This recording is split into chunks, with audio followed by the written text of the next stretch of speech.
back, everybody. It's Tom Christie back in the carving shop, and this will be session 3 of carving a Drake Pintail decoy. If you're enjoying my channel and getting value out of it, please hit the subscribe button. It's totally free. It doesn't commit you to anything, but it does help me out as I continue to build this channel, with the goal of providing free resources for people that want to carve decoys or want to give it a try or may want to improve what they've been doing. The goal of sharing techniques so that not everybody does it the same way. I'm just showing you the way I've learned how to do it over time, and hopefully that'll be helpful to you. So today, in the last session, we finished the head. We're going to do a little refinement on that once that is cured, but I really want to start today with roughing out the body, and we'll begin that by doing a little bit of shaping on this holly tail, and it's going to be easier to shape that hanging on to it offline, and then we can install it in the decoy, and then we'll do some general rounding and get ready to do some of the more detailed carving on the body. All right, let's get going. Thanks for coming back. All right, I want to work on this holly tail like we talked about, and I want to kind of continue this line on up the side and keep that intact so it's nice and strong. And then I've marked where the body meets up with the tail up here and a center line, and I basically want to go in and grind a bevel on this to the center line, down to this line, and then do the same thing over here. So we get some natural shape to the tail and get a little shape to that pin, which has a quill running down the center of it. So we'll get that done first. Okay, I'm gonna speed up the video, and I'm using this 3/4 inch saber tooth burr, fine burr, and just carefully angling the edge of the holly here to make it a more natural shape for the pintail as it fares into the body. I'm leaving this edge for strength, but I want to take all the bandsaw marks off the edge. And I'm just rounding slightly the edges so there are no real sharp edges on the tail of this pintail. So I'm going to hit that other side, and I've marked where the body comes into the tail, so I'm just hitting those lines that I've made for myself. Again, removing bandsaw marks, rounding the edges a little bit, and cleaning up the bandsaw marks on the underside as well. And we'll sand that later, but that takes care of most of the bandsaw marks.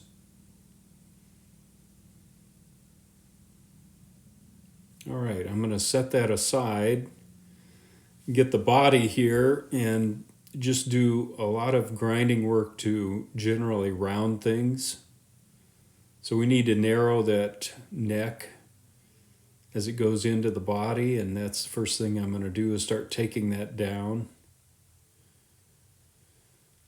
I'll kind of speed through some of this so that you don't have to watch every piece of it. We'll just kind of hit the highlights to give you the feel for the entire carving. Just continue to work that neck, and there's a groove between the breast and the side of the bird.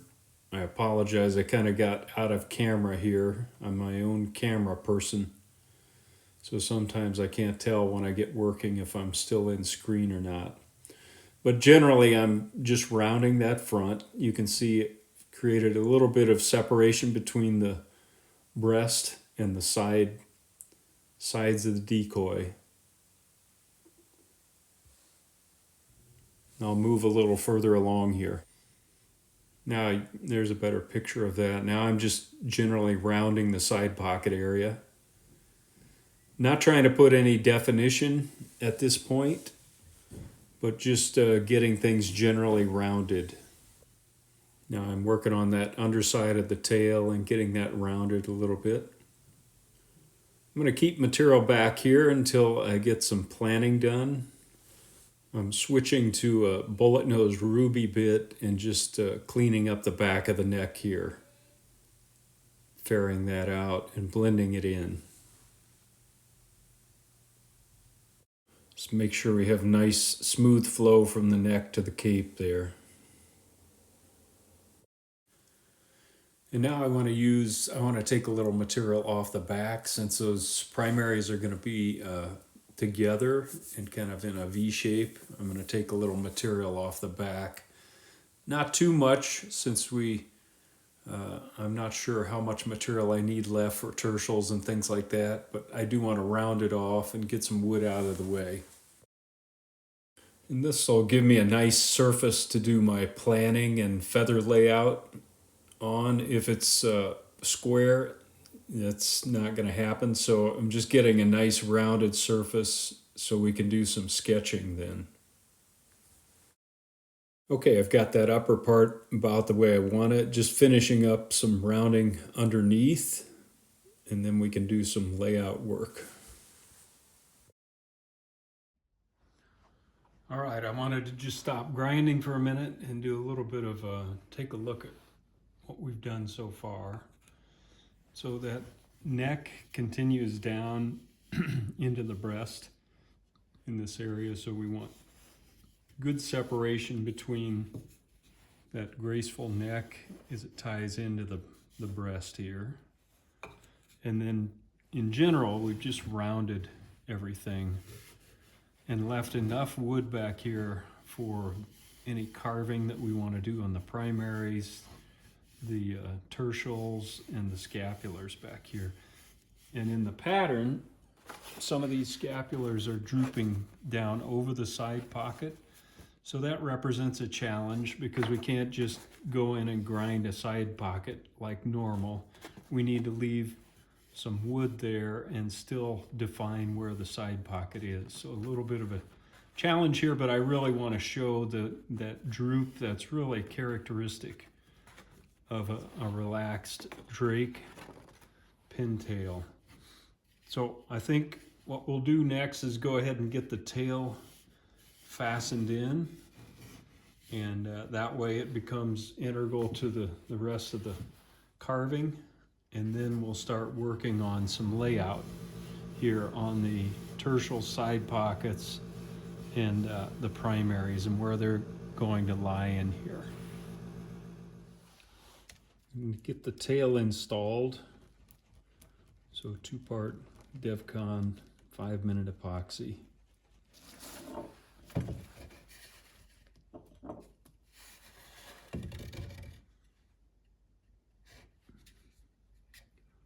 Kind of load that down in the slot.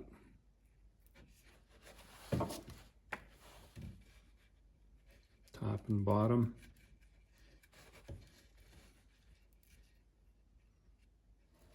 And then the same with the tail. And I've marked where the body intersects, so I don't get too much glue outside of that point.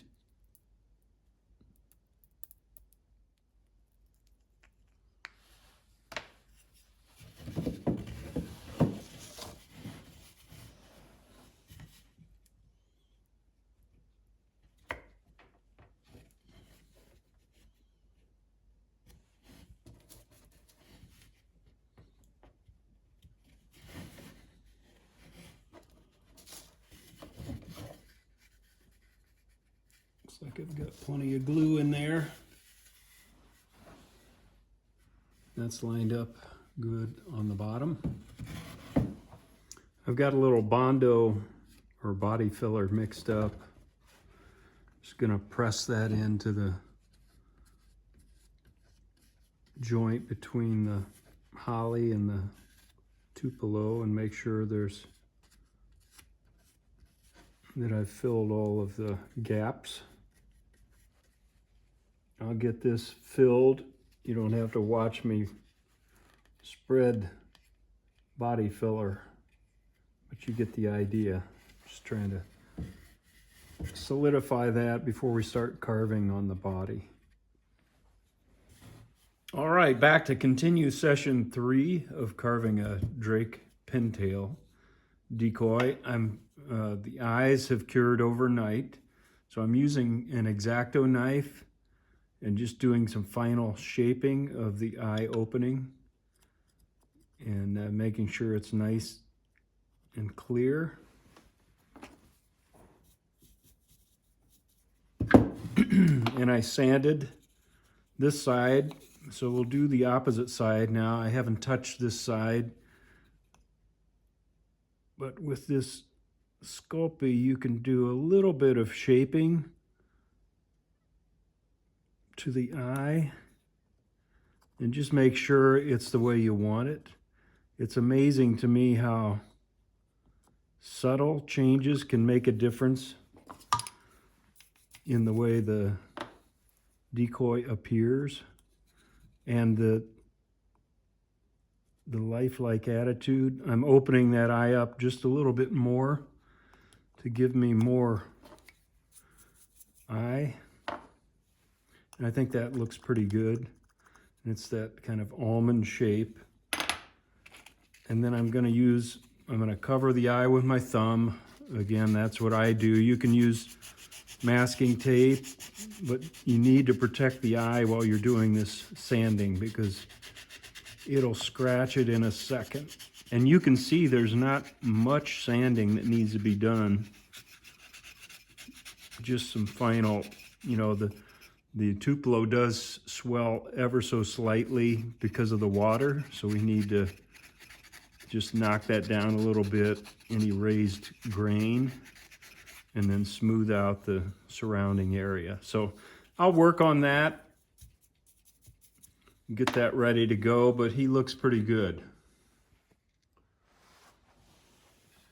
All right, and to get the body ready for some more detailed work, I'm going to use this little teardrop shape burr and remove this body filler material and smooth things out. Just kind of in a rough way to get that cleaned up before we start penciling in what we want to do next on the body. I'm just going to speed this up just so you can watch. I'm removing that body filler and just smoothing things out with that little burr.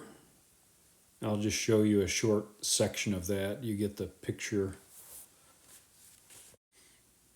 Got the working on under the tail, and I've got this one side done, and I'll do the same thing to the opposite side. All right, we've got the body filler kind of shaped up.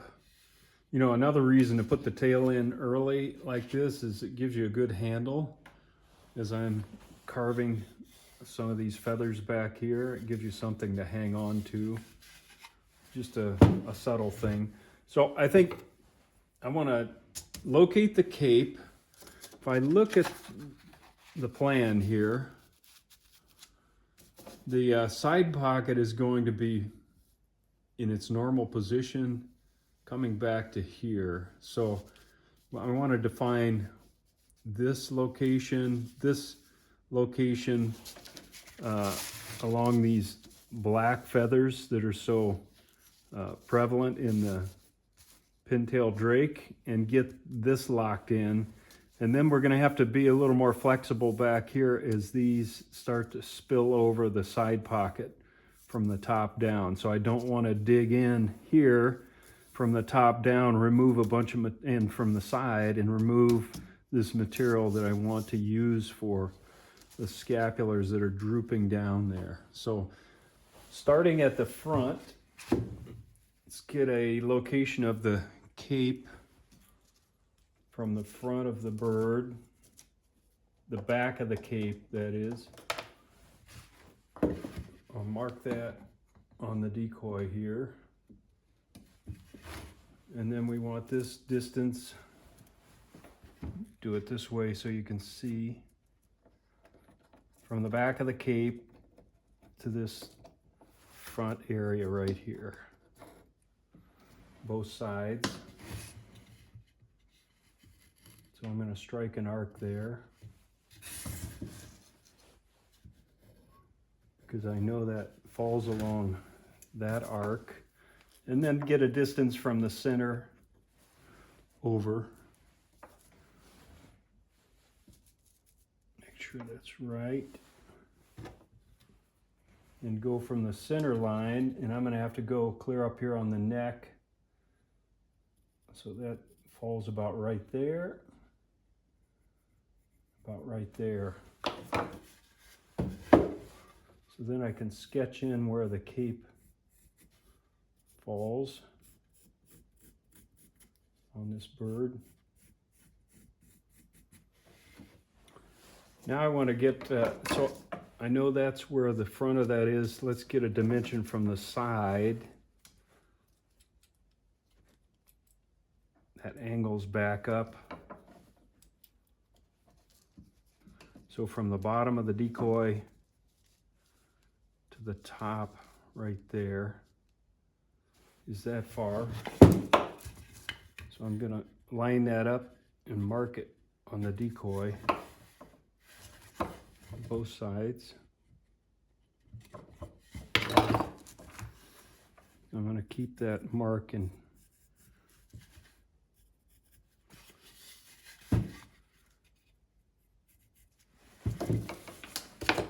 Now we'll get a distance from the bottom of the decoy to kind of the middle of this black marking on the side. The side pocket drops down there a bit.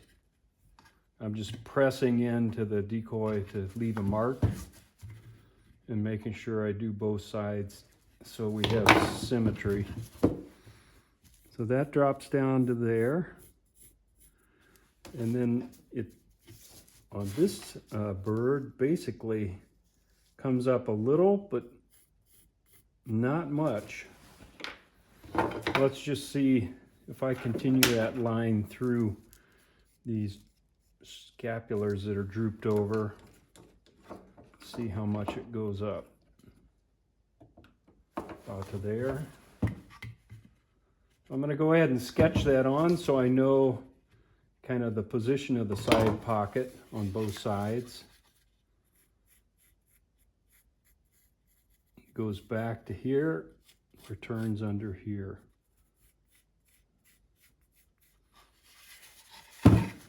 Same thing over here.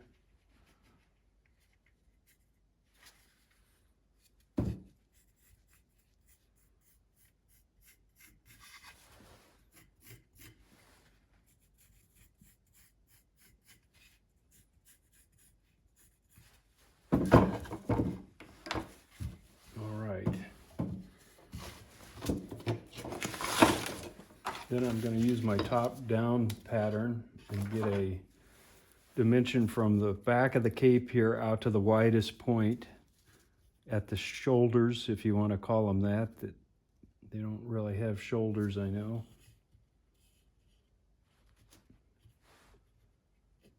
I'm going to mark that on because this comes out to here.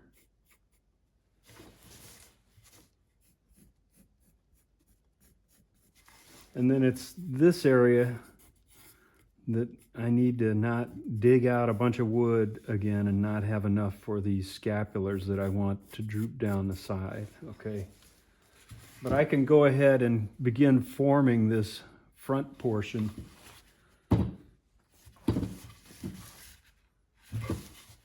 And then I'm going to blend that out and leave the wood back here for now. I can also kind of get the cape shaped in there. And what I do is dig down on either side of the cape, leave the cape high because it overlaps these feathers of the back. By the way, I did pull this, let me get the light over here. I pulled this down a little further, this groove between the side and the breast. Just looking at my reference picture, that line continues down here. It doesn't go to the water line. It kind of fades out right down here. So I just dug that out a little bit more so we have some more definition between the breast and the sides of the bird, both sides. Okay, I'm speeding this up and I'm going to use this 3/4 inch saber tooth burr. And it's cylindrical in shape, so I can do these hard line edges around the cape. So I'm forming a little bit of a V along the back there and leaving the cape high, and then blending that down a bit so there's not a big hard ridge there, but we have a little definition to the cape.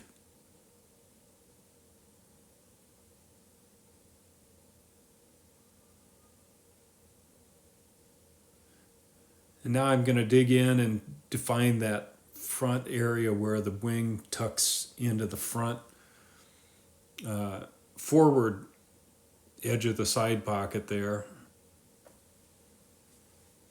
And I'm working to hit that side profile and the top-down profile, and then blending that out as I go back to the rear of the side pocket like we talked about. So I'm really working on the definition up front first. And now I'm going to round that. After I hit those dimensions, the side and the top-down dimension, then we can round both.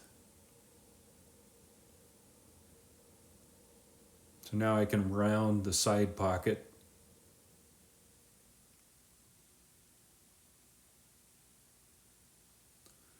And then I'm just blending that into the back as we reach the rear of the side pocket.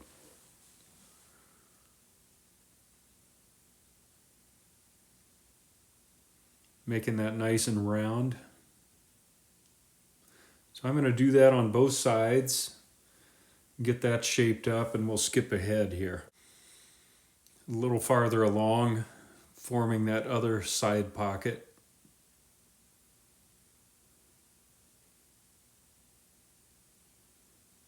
And just making sure everything is nice and round.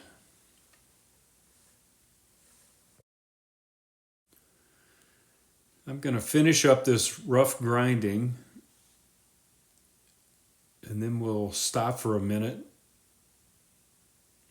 and do a little more planning work before I keep grinding wood. That looks good.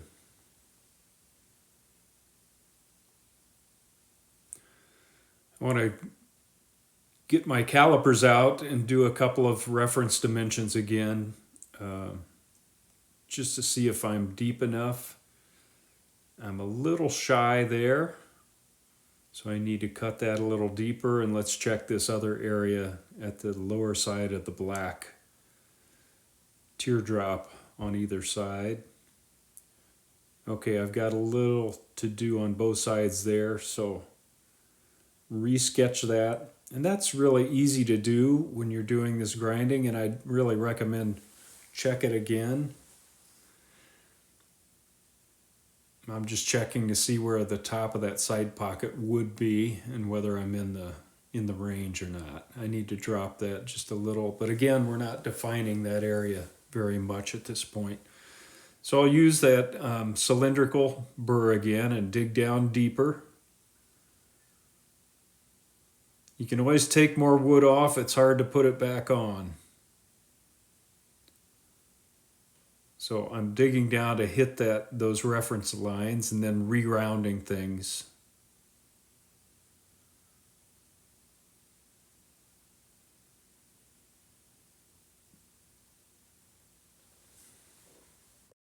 I'll skip ahead here. I'm just blending that back area of the side pocket up into the feathers of the back so that we can work on those drooped scapulars later.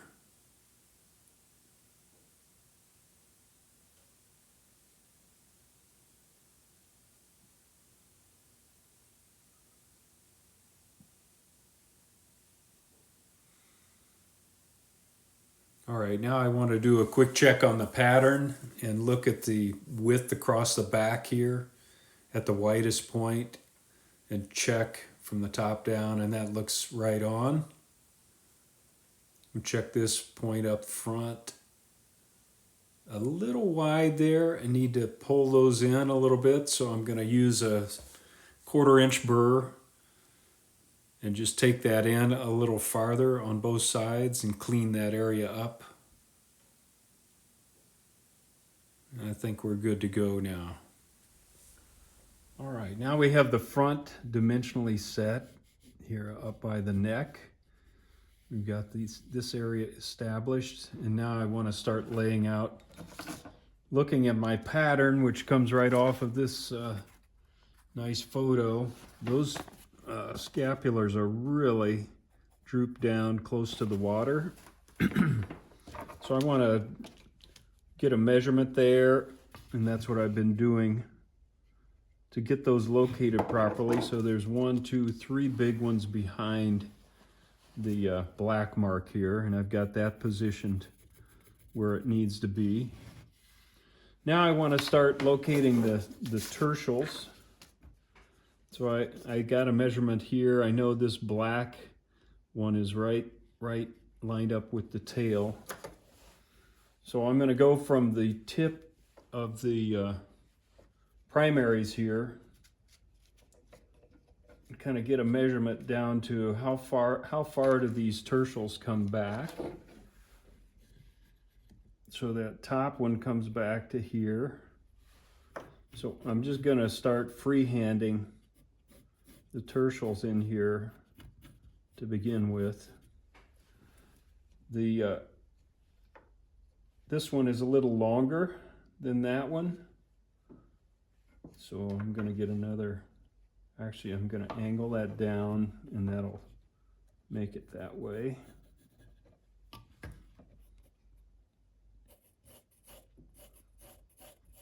So there's another tertial, then there's one down below that, right above the tail here.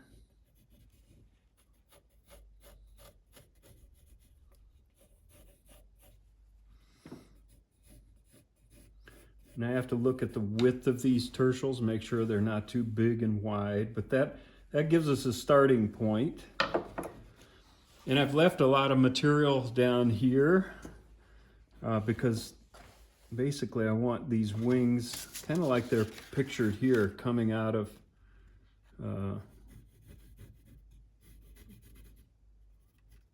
right along here, angling down towards the side pocket here like they should. And then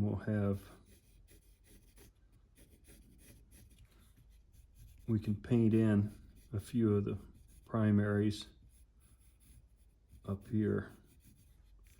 So a lot of this is just rough sketching to visualize, but you got to start someplace.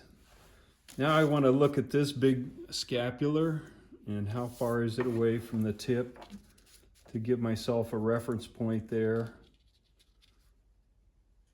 So from the tip of the primaries to that scapular, it's here. So somewhere in here, that scapular is going to fall.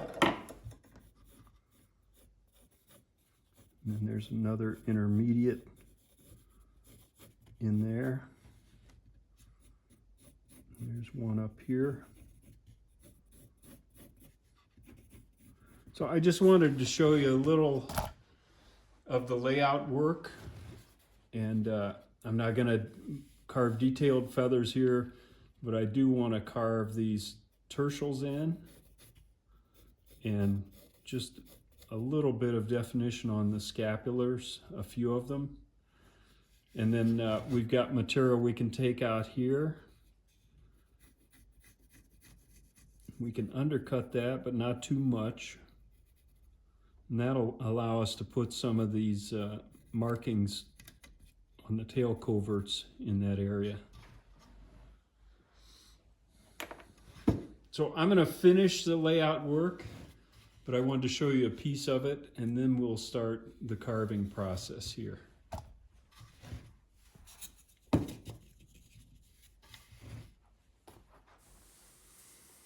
All right, this is all 2x speed, just so you're aware of that. I'm going to use this 1/4-inch burr. It's kind of my go-to burr for a lot of quick, rough carving. And the first thing I want to do is just define some of these lines that I had sketched on and the position of those drooping scapulars. And then I'll define that side patch, the black marking on the side, and indent that slightly.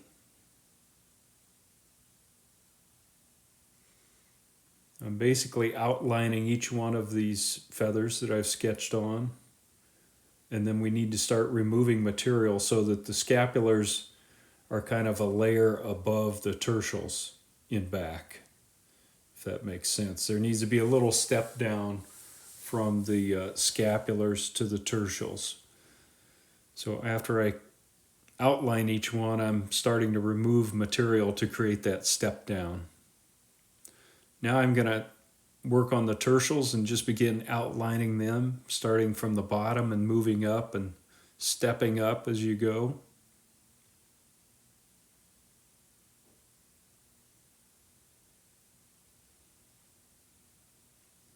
Start to get those big tertials at least defined, their position.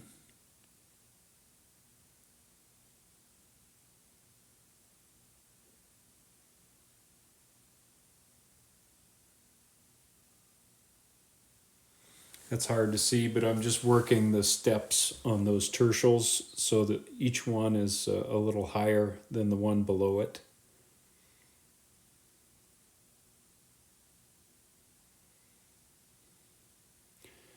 This is kind of a long sequence, so I'm going to try to speed through this so that it doesn't get too boring. But you can see I'm just using this and kind of sculpting this area. Just removing material where it makes sense. Now I'm going to start to undercut the primaries there and create that line of the primary groups and then flatten that area.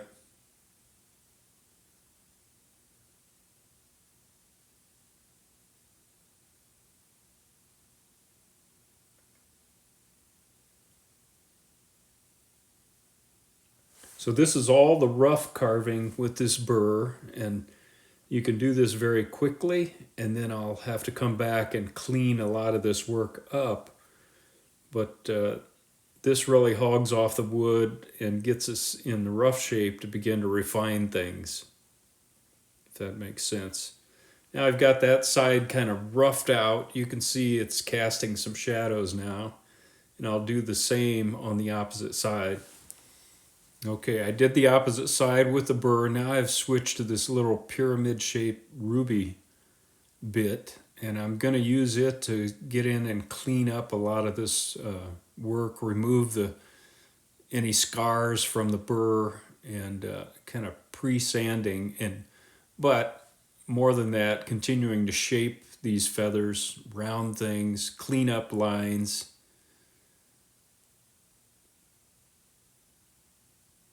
You can see the rough carving got me halfway there. Now I just need to refine it. And that's what I'm doing with this ruby.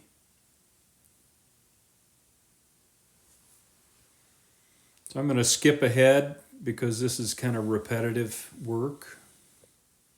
So a little farther along and kind of finishing up with this ruby bit, and then I'm going to shift to the sanding drum. Okay, still at twice speed. I'm using this 1/2 inch sanding drum with 120, 150 grit sandpaper on it and smoothing everything out. But as I've said before, you can also use the sanding drum to kind of finish the sculpting work and do some shaping while you're smoothing things out.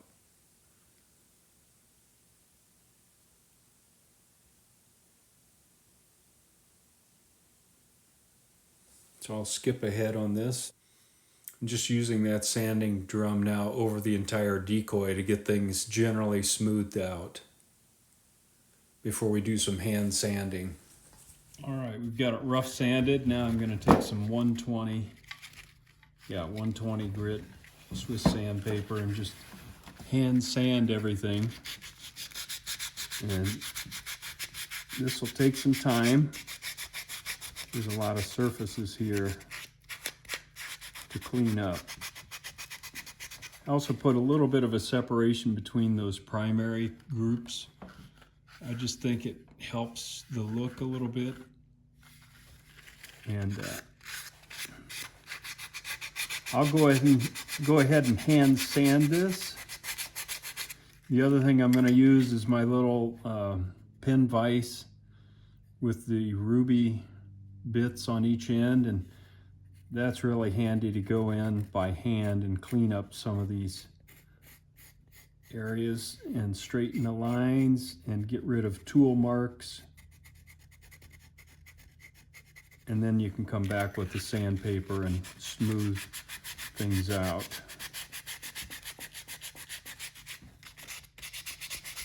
The other thing I'm going to be doing is I want to make sure my shapes are right.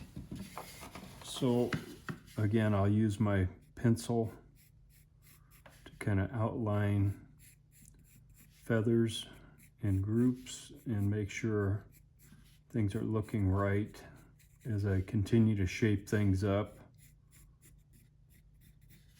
I just think that helps visualize it. But you can see those scapulars cast a few nice shadows, and sanding. No substitute for just taking the time, and I won't make you watch that, but just know that you'll have to do quite a bit of hand sanding to get your decoy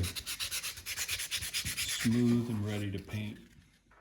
All right, I think we'll call that a wrap on session 3 of carving a Drake Pintail decoy. And we got a lot of the carving done. By the way, you don't have to do any of that carving. It's totally up to the carver how much detail you want to put in. On this particular decoy, I just wanted to have a little work back here, but all of this could be done with paint as well and keep it smooth, especially on a gunner you're going to throw in a sack and take out hunting. The less surfaces to take a ding, the better. So next time we'll get the decoy split and hollowed. I want to hollow this guy out because a pintail is pretty tough to get to float right, especially with a high head. So the lighter the decoy, the better. The more we're going to be able to get that done, and then we'll do some work on the keel, and hopefully we'll get it sealed up in the next session and ready to float test. We'll see. Until then, Tom Christie signing out. Good carving to you.